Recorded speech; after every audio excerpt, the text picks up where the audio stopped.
Perkenalkan,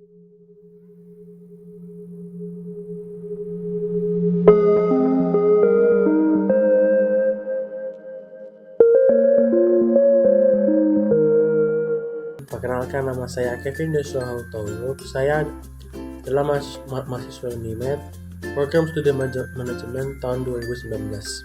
Nah, di sini aku kan menjelaskan tentang perkembangan teknologi komputer dan informasi digital. Nah, di sini aku akan pertama menjelaskan tentang sejarah komputer, generasi pertama. Sejarah komputer ini pertama kali dimulai pada tahun 1946 dan 1956. Ilmuwan yang menggagas konsep ini adalah Insinyur Konrad Zuse asal Jerman. UNIVAC atau Universal Automation Computer ini sudah menggunakan pita magnetik sebagai media input outputnya. Ciri-ciri komputer generasi pertama ini masih menggunakan tabung hampa udara atau vacuum tubes sebagai sirkuitnya. Kayak sirkuitnya ini sebagai penjalanan programnya gitulah.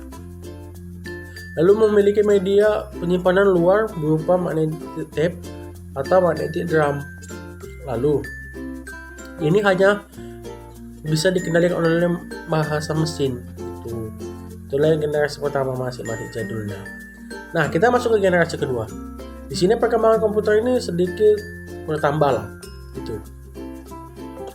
Lalu perkembangan komputer generasi kedua ini adalah memulai pada tahun 1960-an. Akibatnya ukurannya itu berkurang drastis, teman-teman. Jadi vakum yang tadi paling besar itu pakai tabung besar itu diganti menjadi ukurannya lebih kecil. Nah, pertama kali komputer ini adalah superkomputer dari IBM yang bernama Stretch dan superkomputer dari Springer yang bernama Lark. Ciri-ciri komputer generasi kedua ini, teman-teman, adalah sudah menggunakan transistor sebagai sirkuitnya, jadi lebih gampang. Lalu transistor dikembangkan di Bell Laboratories tahun 1947, lebih cepat, lebih kecil, dapat diandalkan dan hemat energi ketimbang generasi yang pertama harus menggunakan daya listrik yang begitu besar. Oke, teman-teman. Kita masuk ke generasi ketiga. Ditandai dengan munculnya IC atau Integrated Circuit yang menggantikan peran transistor. Diciptakan IC karena transistor itu menghasilkan panas yang sungguh luar biasa pada saat kita menjalankan program komputer itu. Jadi kalau suhunya panas, itu akan dapat merusak bagian-bagian internal yang ada dalam komputer. Nah, jadi dibuatlah semacam komponen-komponen itu dikecilkan lagi, dipadatkan dalam bentuk chip gitu. Nah, kita masuk ke generasi keempat. Pengembangan komputer itu sudah lebih jelas, atau pada saat ini yang kita kenal PC, laptop. Nah, di sinilah itu.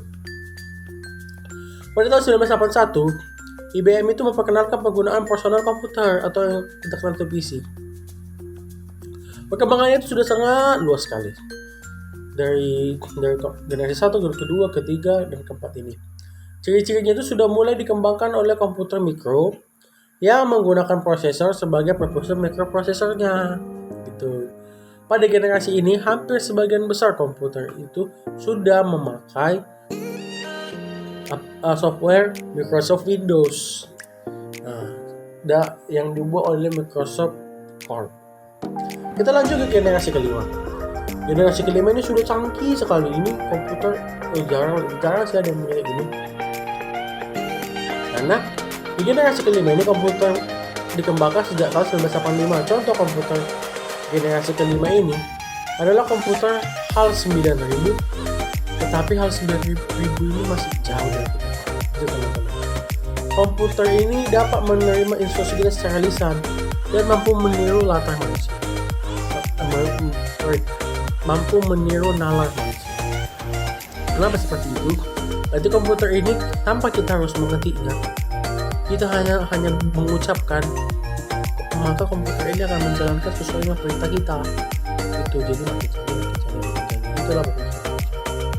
Nah, kita masuk ke pengenalan bagian-bagian komputer. Bagian komputer ini adalah hardware, software. Ya, hardware ini adalah komponen-komponen komputer yang bisa dilihat secara kasat mata dan mampu disentuh secara fisik. Kalau software kebalikannya, dia itu nggak bisa kita sentuh gitu. Karena software itu adalah program, jadi program yang perangkat lunak gitu, perangkat lunak. Jadi hanya bisa kita jalankan, tidak bisa kita sentuh atau pegang gitu. Nah, bagian-bagian komputer bagian-bagian komputer di hardware itu ada 10 teman-teman. Nah, dari yang 10 ini akan tahu ya. Nah, bagiannya itu adalah monitor, motherboard, CPU, RAM, expansion card, power supply, optical disk drive, hard disk drive, keyboard, dan mouse. Seperti ya. Kita masuk ke software. Kalau software ini teman-teman banyak kali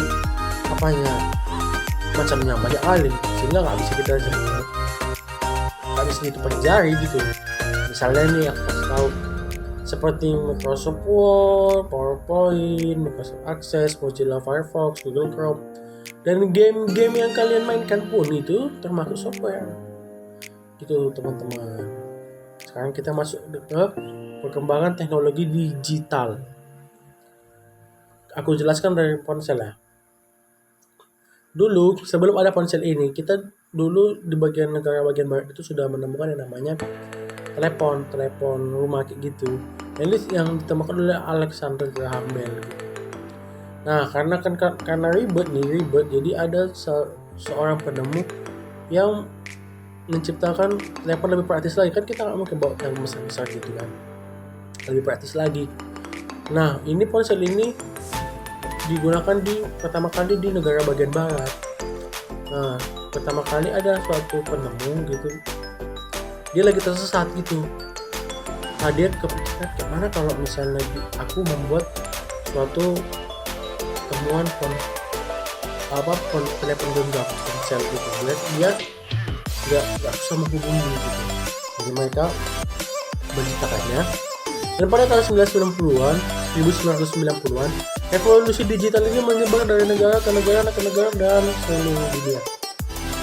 Dan pada akhir tahun 2005, populasi internet ini mencapai 1 miliar dan 3 miliar seluruh dunia. Ponsel yang digunakan akhir dekade. Saat ini televisi transisi dari analog ke sinyal digital. Gitu. Nah, aku mau bahas lagi tentang perkembangan teknologi digital, situs jejaring sosial. Nah, teman-teman pasti tahu dong situs jejaring sosial ini kayak mana. Nah, situs jejaring sosial ini merupakan web berbasis pelayanan memungkinkan penggunanya untuk membuat profil, melihat list pengguna, serta mengundang atau menerima teman untuk bergabung ke dalam situs tersebut. Nah, awal mula situs jejaring sosial ini pertama kali pada tahun 1997 dan beberapa situs yang lahir di tahun ini. Nah, situs jejaring sosial ini mulai diminati di tahun 2000-an, serta 2004 muncul situs pertemanan yang bernama Friendster kalau aku nggak salah. Nah, lanjut ke tahun-tahun berikutnya, tahun 2005-2006 sampai seterusnya, muncullah seperti MySpace, Facebook, Twitter, Instagram, dan lain-lain yang kalian pasti tahu lah. Nah, di sini teknologi semakin canggih, teknologi terus berevolusi, semakin canggih, semakin maju pemikiran manusia. Karena semakin canggihnya teknologi digital masa kini membuat perubahan besar terhadap dunia ini. Lahirnya berbagai macam teknologi digital semakin maju dan telah banyak bermunculan teknologi digital di dunia ini. Berbagai kalangan telah dimudahkan untuk mengakses suatu informasi melalui banyak cara, serta dapat menikmati fasilitas dari teknologi digital dengan bebas dan terkendali gitu. Jadi memudahkan kita manusia untuk memperoleh informasi, mengerjakan tugas-tugas kita. Nah, tapi disayangkannya, semakin berkembangnya teknologi, semakin banyaknya kejahatan yang terdeteksi. Ya, minimal ada positif ada negatifnya gitu teman-teman. Jadi, sekarang kita masuk ke dampak teknologi bagi manusia. Dampak itu ada 2, positif dan negatif. Dampak positif ini, kita tuh bisa mencari dampak positif ini kita bisa mencari informasi dengan mudah dan cepat, nggak harus kayak misalnya harus cari informasi di sini. Lalu kita semakin cepat dalam hal berkomunikasi, mencari informasi, bepergian dan lain-lain. Dan kita nggak perlu repot deh karena teknologi ini gitu. Dapat menghemat waktu kita, efisien, efektif, dan pekerjaan kita pun semakin lebih mudah karena ada teknologi ini. Dan sarana mendapat hiburan dengan mudah. Jadi kita kalau stres bisa nonton YouTube, bisa nonton film di Netflix, bisa dan sebagainya, karena misalnya kita lebih jenuh karena tugas banyak, gitu kita bisa mencari hiburan di teknologi gitu. Nah, kita masuk ke dampak negatif.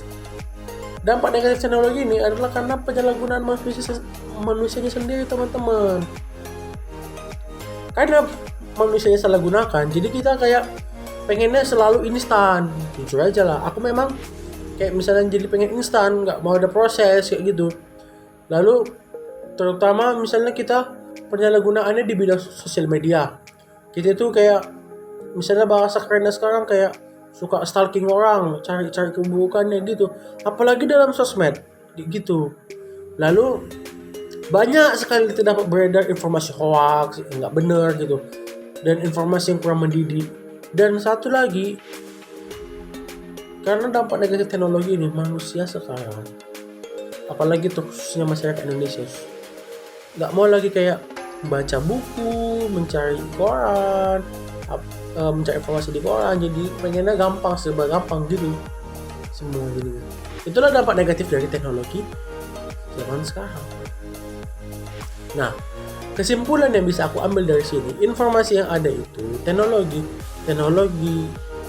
sekarang itu, baik komputer, baik ponsel, baik internet, baik situs jejaring sosial, marilah kita gunakan dengan baik.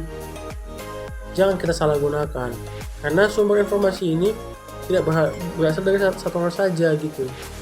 Dalam masyarakat, semua orang harus mendapat sumber informasi. Setiap orang dapat saling bertukar informasi satu sama lain gitu. Dan dalam kita menggunakan teknik ini harus kita simbangkan antara